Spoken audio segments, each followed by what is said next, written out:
let's start. A very good morning to all of you, and now I will be starting up with SM, that is system maintenance. System maintenance में हम लोगों ने काफ़ी कुछ किया है और हम लोगों ने कितने तरह के जो मॉनिटर्स होते हैं उसके बारे में बातें की है और हम लोगों ने ये भी समझा है कि किस तरीके से कौन सा मॉनिटर के बाद कौन सा डिस्प्ले सिस्टम जो है पिक्सल वगैरह कैसे चेंज होते हैं और किस तरीके से वो अब बेहतर जो है हमारे पास मॉनिटर आते गए हैं। और इसके साथ ही जो है अब हम लोग जो है पीजीए करेंगे आज, है ना, जो कि प्रोफेशनल ग्राफिक्स एरे होता है। और and I will be sharing you the screen, और शेयर स्क्रीन मैंने कर दिया है। आई होप कि आप लोगों को दिख रहा होगा। तो यहाँ पर देखिएगा कि प्रोफेशनल ग्राफिक्स कंट्रोलर जो है वो हम लोगों को शुरू करना था। तो प्रोफेशनल ग्राफिक्स कंट्रोलर क्या होता है, उसी को जो है प्रोफेशनल ग्राफिक्स अडेप्टर कहा जाता है ना। प्रोफेशनल ग्राफिक्स अडेप्टर कहा जाता है और प्रोफेशनल ग्राफिक्स अडेप्टर जो है या प्रोफेशनल ग्राफिक्स एरे भी कहा जाता है। तो उसको जो है हम लोग जो है आईबीएम के द्वारा जो है ये बना था। तो it is a graphics card manufactured by IBM for PCs, मतलब personal computers. It consist of 3 interconnected PCBs. तो इसमें 3 कनेक्टेड पीसीबी होते हैं, है ना, प्रिंटेड सर्किट बोर्ड जिसको बोलते हैं PCBs. And contains its own processor and memory. इसका अपना प्रोसेसर होता है और मेमोरी होता है। Professional graphics controller, the PGC was at the time of its release the most advanced graphics card. इसको जो है ग्राफिक्स कार्ड जो है ये काफी एडवांस्ड ग्राफिक्स कार्ड हुआ करता था जिस समय ये इंट्रोड्यूस हुआ था, और इसी को हम लोग ग्राफिक्स कार्ड कहते भी हैं। जो कि आपके पास ऑलरेडी एग्जिस्टिंग मॉनिटर हो, उसका अपना ग्राफिक्स हो, लेकिन उसके बाद भी उसको ये एनहेंस कर सकता था। तो इसमें ग्राफिक्स अच्छा, इसीलिए हम लोग अलग से ग्राफिक्स कार्ड लगाते हैं, है ना। And aimed for the task such as CAD. तो कंप्यूटर एडेड डिजाइन वगैरह जो है उसी से बनाया जाता था। ये 1984 में इंट्रोड्यूस हुआ, introduced in 1984. The professional graphics controller offered a maximum resolution of 640 into 480. तो ये मैक्सिमम रेजोल्यूशन जो दे सकता था वो 640 into 480 था, जो कि 256 कलर्स के साथ आता था at a fresh rate of 60 hertz. और उस समय जो रिफ्रेश रेट था, रिफ्रेश रेट 60 हर्ट्ज का था। आज के डेट में जो हमारे पास जो मोबाइल वगैरह, जो एग्जिस्टिंग मोबाइल वगैरह है, उसमें भी कई सारे अभी मोबाइल ऐसे हैं जो कि रिसेंट, उसमें भी 60 हर्ट्ज ही मिलता है।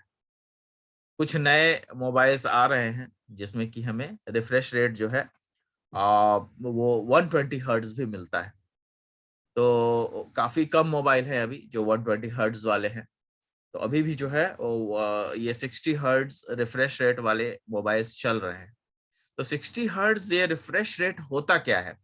तो रिफ्रेश रेट कहने का मतलब यह है कि जो भी हम लोग काम करते हैं स्क्रीन के ऊपर, तो स्क्रीन जो है हमें आंसर करता है, स्क्रीन के थ्रू हम लोग आंसर को देख पाते हैं। तो जब तक स्क्रीन हर बार रिफ्रेश नहीं होगा, तो वो जो है आपका पूरा आंसर को डिस्प्ले नहीं कर पाएगा। तो इसका जो रिफ्रेश रेट है वो 60 हर्ट्ज है। अब ये 1 सेकंड में 60 बार जो है वो रिफ्रेश हो जाता है। ये बहुत बड़ी बात है कि स्क्रीन जो है हमारा 60 बार रिफ्रेश होता है। हम लोगों कंप्यूटर में भी आप देखिएगा कि कई बार हम लोग रिफ्रेश करते हैं, है ना। तो जो रिफ्रेश है वो कैसे करते हैं हम लोग? राइट क्लिक करके डेस्कटॉप पे जा करके रिफ्रेश करते हैं ना।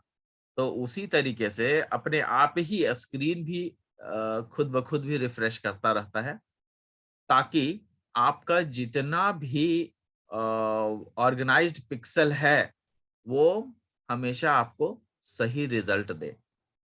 तो इसलिए जो है उसका इस एडवांस टेक्नोलॉजी का यूज होता है। तो यहाँ पर हाई जब भी हायर रिजोल्यूशन की बात होती है तो उसमें जो है आपका जो रिफ्रेश रेट है वो बेहतर होना चाहिए, बढ़िया होना चाहिए, बड़ा होना चाहिए। 60 हर्ट्ज का भी आता है रिफ्रेश रेट, 90 हर्ट्ज का भी आता है, 120 हर्ट्ज का भी आता है। तो right now 120 hertz is the maximum, तो अभी वो चल रहा है। 60 hertz is a higher resolution and color depth than CGA and EGA। तो CGA और EGA का जो कलर था उससे ज्यादा बेहतर कलर जो है आपका इसमें नजर आता था, किसमें? प्रोफेशनल ग्राफिक्स एरे में। This mode is not BIOS supported. तो ये मोड ऐसा मोड है जिसमें कि बेसिक इनपुट आउटपुट सिस्टम से ये जुड़ा हुआ नहीं है, इसका अपना अलग कंट्रोलर है, क्योंकि इसका अपना एक अलग किट होता है, पीसीबी अलग होता है ना। इसमें 3 अलग अलग पीसीबीज जुड़े हुए होते हैं, वो हम लोगों ने पढ़ा है अभी। It was intended for the computer aided design market and included 320 KB। तो ये जो है कंप्यूटर एडेड डिजाइन के लिए बहुत ज्यादा बना था, और उसी में जो है ये 320 किलोबाइट्स ऑफ डिस्प्ले रैम, मतलब कि ये जो है रैम का जो जगह है वो केवल 320 केबी ही लेता था। क्यों? क्योंकि उसका अपना एक अपना भी अलग से मेमोरी स्पेस होता है। And on the board Intel 8088 micro processor. तो ये जो 8088 माइक्रो प्रोसेसर है हम लोगों ने पढ़ा था 8085 और 8086, जो कि हम लोगों ने पढ़ा था कंप्यूटर आर्किटेक्चर में। उसी तरीके से इंटेल 8088 माइक्रो प्रोसेसर भी आता है, तो उसी पर जो है ये उससे हायर और 8088 माइक्रो प्रोसेसर पर बढ़िया काम करता था। The 8088 runs software routines such as a draw polygon and a fill area। तो उसमें जो 8088 वगैरह में जो है ड्रॉ पॉलीगन और फिल एरिया करके जो है काफी चीजें उसमें होती थी, जिसके थ्रू काफी सारे हमारे ग्राफिक्स के काम हो पाते थे।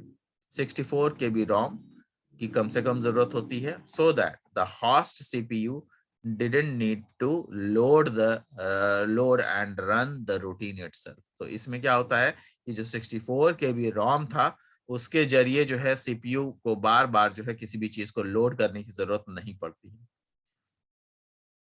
इट वॉज डिसकंटिन्यूड इन 1987, लेकिन 1987 में इसको डिसकंटिन्यू कर दिया गया। क्यों? क्योंकि उससे बेहतर जो है कई सारी चीजें आ गए, जैसे कि it was discontinued in 1987 with arrival of VGA and 8514। तो आपका जो 8088 है वो हटा दिया गया, और उसके बाद प्रोफेशनल ग्राफिक्स एरे जो है उसको उससे बेहतर चीजें जो है VGA और 8514 के रूप में आ गई। तो ये आपका PGA है। इससे ज्यादा आपको इसमें पढ़ना नहीं है।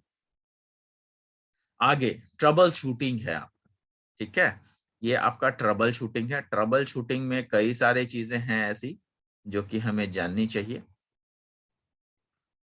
तो ये हम लोग अभी देख लेंगे कि ट्रबल शूटिंग में और क्या क्या है।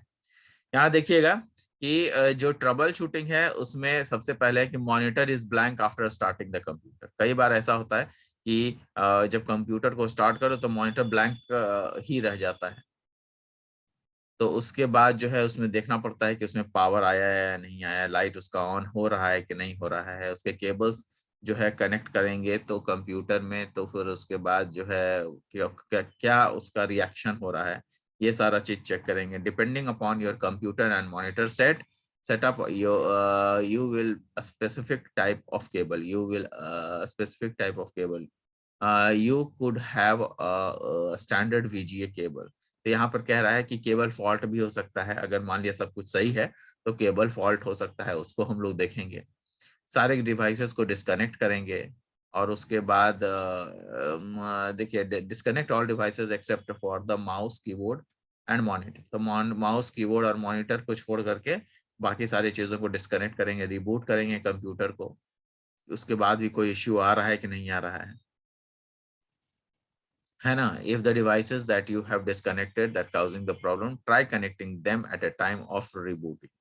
तो इसको जो है बार बार कनेक्ट करेंगे ताकि हम लोग रिबूट करें। रिबूट करने के बाद भी जो है अगर प्रॉब्लम सॉल्व नहीं होता है तो उसके बाद फिर क्या करेंगे, try connecting the monitor to a different PC. उस मॉनिटर को हटा के दूसरे पीसी से ज्वाइन करेंगे, है ना। तो इस तरीके से जो है कई सारे ट्रबल शूटिंग है अगर मॉनिटर ब्लैंक रह जाता है, नहीं काम करता है। ऐसे कई सारे हैं।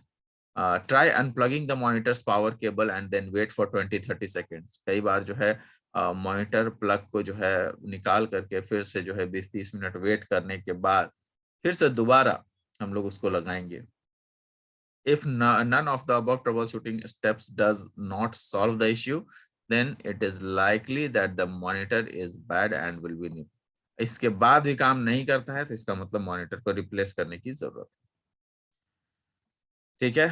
कई बार होता है कि the display is rotated, display तो आ रहा है लेकिन वो उल्टा आ रहा है। ठीक है। तो इसमें क्या करते हैं, go to the start and control panel, control panel में जाते हैं, then Intel extreme graphics applet के अंदर जाते हैं और उसमें रोटेशन टैब का ऑप्शन होता है, उसको अनचेक कर देंगे, uncheck the enable rotation check box. तो ये सारी चीजें हैं। Click apply okay, exit control panel and display should be correction orientation. तो ये सारा चीज उसमें हम लोग कर सकते हैं जाकर के अपने ही सेटिंग्स में, मेनू में जाकर के, स्टार्ट में जाकर के, और उसके बाद फिर एक्सट्रीम ग्राफिक्स के एप्लेट में जाकर के रोटेशन टैब में जाना पड़ेगा। ठीक है। अब आगे देखिएगा, नेक्स्ट है determining type and size of monitor. तो जो मॉनिटर का जो साइज है उस पर भी जो है काफी सारे चीज हैं कि हम लोग जो है साइज तो दे देते हैं, मॉनिटर का बड़ा साइज ले लेते हैं, लेकिन उसका जो पिक्सल है उसको भी सही से वो उसमें फोटोज नहीं आ रहे हैं, तो उसके लिए क्या करेंगे। तो यहाँ पे दो मेजर टाइप का जो है रहता है, एक CRT होता है, एक LCD होता है।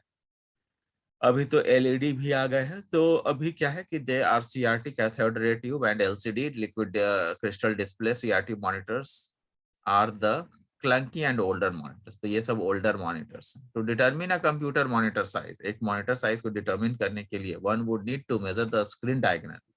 तो उसको जो है डायगोनली हम लोग मेजर कर लेंगे कितना ये इंच का है ना। Sometimes you will need to provide this information when you encounter some problem and report an issue to a technology coordinator. तो कई बार जो है ये इंफॉर्मेशन हमें देने की जरूरत पड़ती है। अगर मान लिया कि कोई ट्रबल शूटर वाला आता है, किसी को हम लोग बाहर से बुलाते हैं, तो उसको भी देने की जरूरत पड़ेगी कि भाई हमारा इतने इंच का है मॉनिटर, तो ये हमें पता होना चाहिए। The words on the monitor are too small. कई बार ऐसा होता है कि जो मॉनिटर में वर्ड्स हैं वो बहुत छोटे छोटे नजर आते हैं। तो यहाँ पर क्या करना पड़ेगा, you will need to change the monitor screen resolution. तो यहाँ पे मॉनिटर का स्क्रीन रिजोल्यूशन को सही करना पड़ेगा। कैसे सही करेंगे, तो हम लोग डेस्कटॉप पे जाते हैं, उसके प्रॉपर्टीज में जाते हैं, सेटिंग टैब में जाते हैं, और उसके बाद फिर जो है स्क्रीन रिजोल्यूशन में जाते हैं। तब जाकर के उसको जो है उसमें जिस तरीके का जो स्क्रीन रिजोल्यूशन है उसको हम लोग सेट कर सकते हैं, तो उसमें सही से हमें डिस्प्ले होगा। You will need to change, देखिए यहाँ पे लिखा हुआ भी, you will need to change the monitor's screen resolution. Right click on the desktop and click on properties. Go to the setting tab and check the screen resolution. Choose a notch. है ना। तो ये trouble shootings वगैरह है, थोड़ा सा ध्यान रख लेना। हो सकता है कि ऐसा पूछा जाए, how can you troubleshoot your monitor when it is showing different type of size in the monitor, या फिर when it is showing too small characters, तो उसको कैसे क्या करेंगे। तो ये सारी चीज आपको लिखना पड़ेगा। इसको एक बार पढ़ लेंगे, कुछ ज्यादा इसमें है नहीं करने को। ठीक है। द वर्ड्स यहाँ पे देखिए, the picture on the monitor is stretched, too bright, dark, और is not the way you like it. तो कई बार ऐसा भी होता है कि जो पिक्चर है मॉनिटर में वो कई बार एकदम लंबा सा खींचा हुआ दिखता है। तो उसमें क्या करना पड़ेगा कि मॉनिटर की हम लोग सेटिंग में जाते हैं। यहाँ पे कह रहा है you will need to check the monitor setting, monitor के सेटिंग में जाएंगे। Look for a button on the bottom of the monitor, monitor का बटन में जाएंगे, विच विल ओपन अ मेनू उसके मेनू में जाएंगे, और उसके मेनू से फिर हम लोग उसी के सेटिंग में जाएंगे, मॉनिटर के setting. Find the default setting, उसमें डिफॉल्ट सेटिंग में जाएंगे, return to the monitor and default setting. तो यहाँ पे डिफॉल्ट सेटिंग में जो है उसमें देखना पड़ेगा कि वर्टिकल और हॉरिजॉन्टल सेटिंग को कैसा है उसमें। तो use the vertical and horizontal setting to centre the image and stretch to your liking. जैसा भी आपको चाहिए उस तरीके का हम लोग जो है मॉनिटर में चेंजेस कर सकते हैं। Set the brightness and contrast to your liking, उसी में ब्राइटनेस और कंट्रास्ट भी रहता है। इमेज को छोटा बड़ा करने का भी रहता है, जितना आप देखना चाहते हैं उतना रहता है ना। Set the hue and locate the point where the colors on the screen look accurate और लाइफ लाइक, जैसा भी आपको देखने की जो आपको बेहतर सूट करता है वैसा आप लोग उसमें देख सकते हैं, है ना। नेक्स्ट क्या है, the image around the edges of the screen does not look right. तो कई बार ऐसा भी होता है कि जो इमेज का जो एज है, मतलब लास्ट जो, जैसे आपका जो इमेज है, जैसे यहाँ पे मेरे फोटोग्राफ्स आ रहे हैं, तो लास्ट जो आपका जो आउटलाइंस है उस आउटलाइंस के में जो है कहीं वेरिएशन तो नहीं आ रहा है, आउटलाइंस सही से आ रहा है कि नहीं आ रहा है। कई बार ऐसा होता है कि आउटलाइन सही से नहीं आते हैं, तो the image around the edges of the screen does not look right, बहुत जिगजैग भी कई बार आता है। तो उसमें क्या करते हैं हम लोग, you may need to degauss the monitor.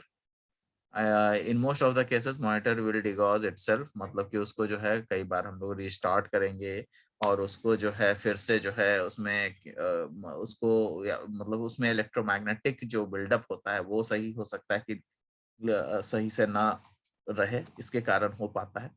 कई बार जो है हम लोग सिंपली मॉनिटर को टर्न ऑफ करके टर्न ऑन करेंगे तो सही हो जाता है, क्योंकि उसकी सेटिंग्स होती है ना। तो वो अपने आप को रिस्टार्ट कर लेता है या रीसेट कर लेता है। उसमें रीसेट का ऑप्शंस भी होता है, वो भी कर सकते हैं हम लोग।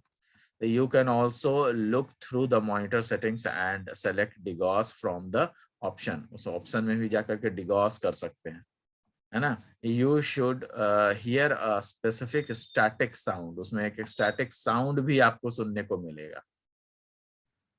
द स्क्रीन में look odd for a second as it reconfigures itself. The monitor should be back to a normal after degaussing process. तो बाद में जो है ये मॉनिटर जो है पहले की तरह जो है आपको रिजल्ट देने लगेगा। ये सारी चीजें हैं जिसको कि हम लोगों को ध्यान में रखना है और इसी तरीके से जो है हमारा काम होगा।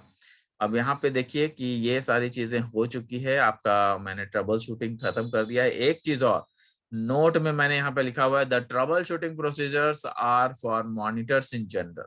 ये जनरल मॉनिटर्स के लिए है, हर मॉनिटर का अलग अलग डिफरेंट सेटिंग्स होता है, तो इसको ध्यान में रखना है। अगर मान लिया आपको कुछ समझ में नहीं आ रहा है तो आप अपने टेक्नोलॉजीज में जो एक्सपर्ट्स हैं उनको आप कॉल कर सकते हैं, उनसे आप पूछ सकते हैं या उनको बुला सकते हैं घर, ठीक है। नेक्स्ट हम लोगों को जो है स्कैनर एंड इट्स टाइप में आपको मैंने इसमें बता दिया है। एक्चुअली ये पढ़ना नहीं है आपको, आपके सिलेबस में नहीं है, लेकिन क्वेश्चन पूछे जा सकते हैं, एक दो बार क्वेश्चन आ गया है, इसीलिए मैंने आपको स्कैनर्स और उसके टाइप्स भी यहाँ पर मैंने बता दिए हैं। तो स्कैनर क्या होता है ये हम लोग जानते हैं कि स्कैनर क्या होता है। स्कैनर एक जो है आउटपुट डिवाइस, ये इनपुट डिवाइस है और वो डेटा को रीड करता है और उसके बाद किसी भी सॉफ्ट कॉपी या हार्ड कॉपी को सॉफ्ट कॉपी में बदल देता है। तो स्कैनर इसी के लिए हम लोग यूज करते हैं। The scanner is an input device used to read data information from different sources. The sources और मे बी रिटन डॉक्यूमेंट, अगर उसमें हो सकता है कि रिटन डॉक्यूमेंट भी हो, ग्राफिक्स हो, कुछ ऐसी चीजें हो जो कि प्राइस टैग वगैरह भी, कई बार हम लोग मॉल वगैरह में जाते हैं और प्राइस टैग रहता है, उसको भी स्कैन करने की जरूरत पड़ती है। वहां पर देखिएगा कि ऑप्टिकल मार्क रीडर होता है, ओएमआर या फिर बीसीआर होता है, बारकोड रीडर होता है। तो उसके जरिए भी जो है हम लोग कई सारे इनपुट डिवाइसेस ही होते हैं, वो स्कैनिंग ही का पार्ट है। The scanner is used to read data from different sources and convert them into form that can be understandable by the computer. उसको जो है डिफरेंट सोर्सेस को वो रीड कर पाता है और उसके थ्रू जो है हम लोग कंप्यूटर को इस तरीके से बना पाते हैं कि कंप्यूटर उस चीजों को समझ पाए। Basically there are two types of scanner. तो यहाँ पर दो टाइप के स्कैनर होते हैं, ऑप्टिकल स्कैनर और ऑप्टिकल रीडर। तो पहला होता है कि ऑप्टिकल स्कैनर और दूसरा होता है ऑप्टिकल रीडर। यहाँ पे ऑप्टिकल स्कैनर क्या है, तो optical scanner is also known as a scanner. Optical scanner is also known as a scanner. It is used light, it uses light technology to send input. तो उसमें जो है input लेने के लिए लाइट टेक्नोलॉजी का प्रयोग करता है। It is used to read और scan information from printed text and graphics and translate them into digital form. तो वही मैंने कहा कि हार्ड कॉपी से सॉफ्ट कॉपी में बदल देता है। तो ये सारी चीजें आपको देखने को मिलेंगी, है ना। तो the image scanned by the scanner can be used for different purposes. तो ये जो स्कैनर होता है इसको कई सारे तरीके से हम लोग जो है इसको हम लोग स्कैनर को यूज कर पाते हैं। जैसे पहले it can be printed in the paper. जो आपका स्कैनिंग पार्ट है उसको स्कैन करके हम लोग उसको किस चीज को स्कैन करेंगे, तो एक प्रिंटर, अगर कोई पेपर पे प्रिंटेड चीज है उसको हम लोग स्कैन कर सकते हैं। वो इमेज स्कैन कर सकते हैं, उसके लिए हम लोगों को जो है इमेज बना करके रख सकते हैं उसको। It can be displayed on the monitor. उसको जो है मॉनिटर के ऊपर हम लोग डिस्प्ले कर सकते हैं, उसको प्रिंट करवा सकते हैं, उसको जो है स्कैन करके फोटोग्राफ में रख सकते हैं। It can also be send to anyone through email. इसको जो है ईमेल के थ्रू हम लोग भेज भी सकते हैं। ये सारी चीजें हम लोग जानते हैं वैसे, है ना। It is also posted on a web page. It can also be saved for future use. तो इसको हम लोग फ्यूचर यूज के लिए भी इस्तेमाल कर सकते हैं।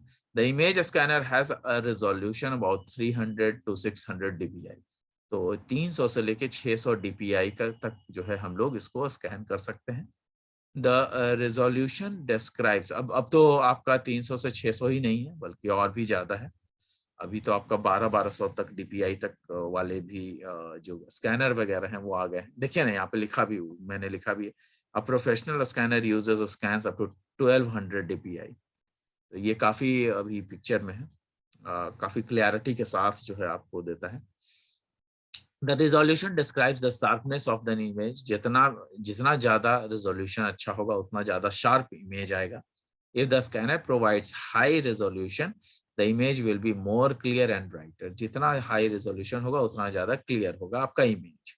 The large number of dots produce better quality. जितना dots वगैरह रहेगा उतना ज्यादा quality increase करेगा। तो यहाँ पे जो टाइप्स ऑफ ऑप्टिकल स्कैनर है उसकी बात हो रही है। तो यहाँ पे टाइप्स उसके दिए हुए, कुछ मैंने टाइप्स यहाँ पे लिखे हैं।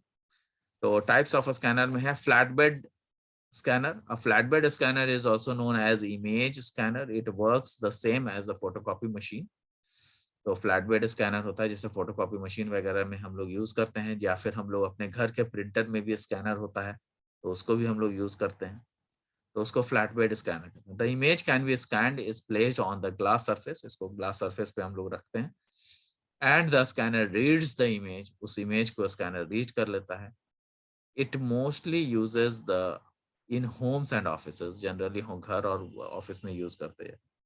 शीट फेड स्कैनर, एक शीट फेड स्कैनर भी होता है। Sheet fed scanner works the same as flatbed scanner. Generally flatbed scanner की तरह ही होता है। एंड वो जो डॉक्यूमेंट है that are inserted from the top, उसमें क्या होता है कि वो एक ग्लास की तरह नहीं होता कि ग्लास पे रख दो, इसमें भी स्कैनिंग ही होती है। लेकिन वो क्या होता है कि हम लोग ऊपर से इसको पेपर को रखते हैं और धीरे धीरे वो स्कैन करके और हमें फिर पेपर वो देता जाता है, ऐसे होता है उसमें। तो inserted on the top of the, इसको आप लोग शीट फेड स्कैनर को आप लोग इंटरनेट पे भी खोज सकते हैं कि कैसा दिखता है। तो इमेज उसका देखिएगा तो आपको पता लग जाएगा। This design of the scanner increases the cost and required of space. तो ये जो डिजाइन है स्कैनर का वो काफी डिक्रीज कर दिया है कॉस्ट को, है ना। Decreases the cost and required of space. Space जगह बहुत ज्यादा नहीं लेता है, बहुत ही पतला जैसा होता है, उसको स्कैन करने के लिए यूज करते हैं हम लोग। Also provides automated sheet feeding. उसको शीट को वो खींचता चला जाता है रोलर होता है उसमें, कैसे प्रिंटर जो है शीट खींच लेता है ना, और उसके बाद फिर प्रिंट करता जाता है, वैसे ही स्कैनर भी होता है, शीट खींच लेता है और उसको प्रिंट करता है, उसको स्कैन करता चला जाता है ना। तो ये सारी चीजें हैं। Scanning book round pages and other documents thicker और लार्जर साइज। फिर है हैंडहेल्ड स्कैनर। हैंडहेल्ड स्कैनर क्या होता है? Handheld scanner are the scanners in which portable type of scanner इसको बोलते हैं, जिसमें कि क्या होता है कि it is also known as half page scanner. वो हाफ पेज स्कैनर होता है because it only scans 2 to 5 inch at a time. वो बहुत ज्यादा करेगा तो 2 से 5 इंच का ही स्कैनिंग करेगा, उससे ज्यादा नहीं, छोटा सा होता है, बहुत ज्यादा बड़ा नहीं होता है। तो उसको हैंडहेल्ड स्कैनर कहते हैं, जो कि हाथ में ही हम लोग लेके चल सकते हैं। तो अभी तो हम लोग के पास मोबाइल जो फीचर है उसमें काफी सारे स्कैनिंग की चीजें भी आ गई हैं। फोटो लो, उसको स्कैन कर लो, वो सब बहुत ही बेटर रूप में हम लोगों को दिख रहा है। ये सब जो लिखा हुआ है काफी पहले की चीजें हैं, जिस समय स्मार्टफोन्स जो है नहीं हुआ करते थे। These types of scanners are useful in scanning a small amount of data. छोटा छोटा डेटा है उसको स्कैन करना है तो उसके लिए बड़ा अच्छा होता था। हैंड हाथों में ही हम लोग उसको स्कैनर को यूज कर पाते थे, हाथ में ही रख करके। This scanner is moved by hand over the image to be scanned. इसको जो है हाथ से जो है मूव कर लेते थे किसी पिक्चर पे और वो स्कैन कर लेता था उसको। These are designed to scan short lines like small web addresses. अच्छा, कुछ कुछ वेब एड्रेसेस वगैरह को स्कैन करने के लिए ये होता था, तो ये बहुत ज्यादा यूज का नहीं है। उसके बाद जो है एक फोटो स्कैनर है। फोटो स्कैनर आप देखेंगे कि यहाँ पे फोटो स्कैनर है। Photo scanner specially designed for scanning large images.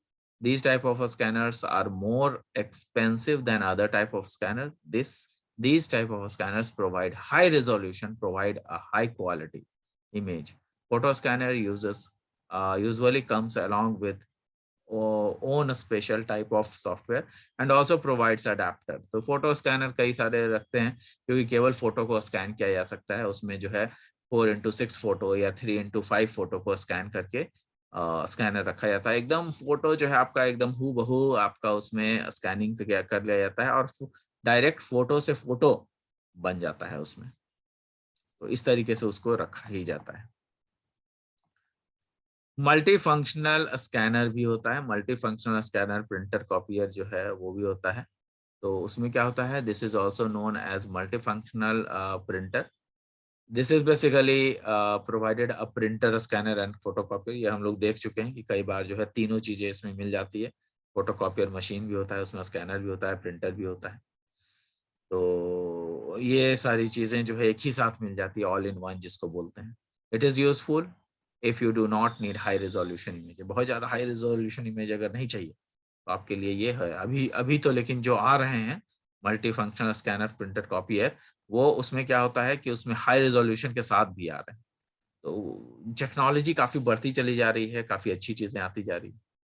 कुछ टाइप्स ऑफ ऑप्टिकल रीडर भी हैं, है ना। ऑप्टिकल रीडर क्या क्या है, जैसे कि आपको मैंने बताया बीसीआर ऑप्टिकल रीडर है। वो optical character recognition is a technology that is used to read hand written printed और type written characters from the documents. Hand written documents जो होते हैं उसको स्कैन करने के लिए, या फिर प्रिंटेड डॉक्यूमेंट्स हैं उसको स्कैन करने के लिए ऑप्टिकल कैरेक्टर रिकॉग्निशन ओसीआर का हम लोग प्रयोग करते हैं। It converts the images into a form that the computer can easily understand. इस तरीके से उसको रखा जाता है कि कंप्यूटर उसको आराम से समझ सके, है ना। It is mostly used in a department store. Generally store department में होता है। जैसे कि हम लोग यूटिलाइज करते हैं बीसीआर वगैरह, उसी को कह रहा है ये ओसीआर, ऑप्टिकल कैरेक्टर रिकॉग्निशन, या फिर बारकोड रीडर जो हम लोग यूज करते हैं। और मॉल वगैरह में जाते हैं तो वहाँ पे कपड़ों वगैरह के साथ जो है वो स्कैनिंग के लिए यूज होता है। ओएमआर, जहाँ पर हम लोग आंसर वगैरह करते हैं, गोल गोल गोल गोल करते हैं, है ना, जो कलर करते हैं और उसके बाद फिर जो है उसी में आंसर वगैरह सब किया जाता है। देखिए OMR stands for optical mark recognition, है ना। It is also known as mark sensing device. These used light beam technology to read data characters, then convert them into digital signals. These signals sent into a computer for further processing. इसको further processing के लिए भेजा जाता है OMR. These devices are used to read the characters printed in circles. देखिए यहाँ पे हम लोग इसीलिए उसको गोल गोल सर्कल करते हैं. And rectangles में भी होता है वो. And printed in a special type of format. उसको जो है उस तरीके से प्रिंट किया जाता है. It is mostly in multiple choice sheet. Generally हम लोग जो एग्जाम वगैरह देते हैं उसमें ये होता है. सैट का एग्जाम दीजिए या फिर जीआरई का एग्जाम दीजिए या फिर स्टूडेंट का कई सारा ऑब्जेक्टिव एग्जाम होता है, वो सब सारी चीजें इसमें लगाई जाती है. अब जो ओसीआर था उसी को थोड़ा सा डेवलप किया गया और फिर बार कोड स्कैनर के रूप में उसको दिखाया गया, जो कि नीचे अभी हम लोग पढ़ने वाले हैं. Bar code scanner used a laser beam to read bar codes. Bar codes क्या होते हैं कि ऐसा लाइन वगैरह होता है उसमें, जिसमें कि नंबर्स जो है depending upon the different lines जो है बने हुए, उसके जो 2-3 लाइन होते हैं वो लाइन कितना सटा हुआ है, कितना अलग अलग है, वो सारी चीजें जो है उसमें देखने को मिलती है. तो जो लाइंस वगैरह हैं उस पर जो है नंबर्स रीड किए जाते हैं. तो barcode consist of vertical lines and the spaces of different width. यही देखिए स्पेसेस और विड्थ है. Barcode used to represent data that specify manufacturer of products. Different products like pharmacy, supplies, groceries, ये सब जगह जो है इसको यूज कर किया जाता है.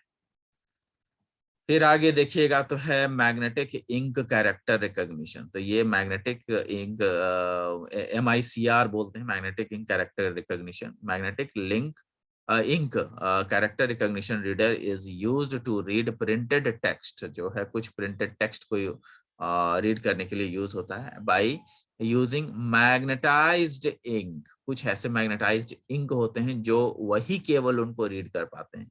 It is mostly used by banks of checks processing. Cheque वगैरह में जो है वो सारी चीजें होती हैं और उसको रीड अगर कोई कर पाता है तो बैंक में जो MICR कोड होता है उसी के चलते वो उसको रिकॉग्नाइज कर पाता है. MICR कैरेक्टर्स होते हैं जो कि लोअर लेफ्ट एज में आप देखिएगा कि चेक वगैरह में रहता है. This character uses to represent blank number and bank number, account number, cheque number, ये सब सारी चीजें उसमें उस फैसिलिटी होती है कि उसको रीड कर पाए. तो this is all about scanner. Scanner आपको पढ़ना नहीं था लेकिन फिर भी मैंने आपको बता दिया है ताकि आप लोग गड़बड़ाएं नहीं. तो I hope I have completed chapter 4 unit 4 and there is no problem in it. तो आप लोग इसको पढ़िए, ध्यान दीजिए.